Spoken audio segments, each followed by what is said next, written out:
যেমন মা তার তেমন মেয়ে। আজকে রেজাল্ট বেরিয়েছে, খুব খারাপ হয়েছে। মাকে একটু কাজ করে দেবো, পটিয়ে নেব, তাহলে মা আর বেশি বকবে না। মা, ছাদে জামা কাপড়গুলো ছিল সব তুলে এনেছি। যা রোদ্দুর, না হলে রং জ্বলে যেত। বাবা, কি হলো এর? রেখে দে, আমি ভাঁজ করে নেব।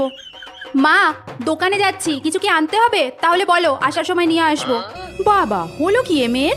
দেখ, টেবিলে লিস্ট রাখা আছে, আর টাকাও। ঠিক আছে। মেয়েটার হলো কি? এ তো এত ভালো মেয়ে নয়, কথা বলার আগেই কাজ করে দিচ্ছে। দেখতে হচ্ছে। মা, সব জিনিস নিয়ে এসে বাইরের টেবিলে রেখে দিয়েছি। আর এই নাও, তোমার জন্য একটা চকলেটও এনেছি। রেজাল্ট কই? এই রে, মা জেনে গেছে। মানে, ভগবান বাঁচাও। আমি দীপার মাকে ফোন করেছিলাম, বললো তোদের রেজাল্ট দিয়েছে। যেমন মেয়ে তার তেমন মা। মেয়েটা আমার স্কুল লাইফ ফেল করে রেখেছে, আর ওর মা বাড়িটাও ছাড়ছে না।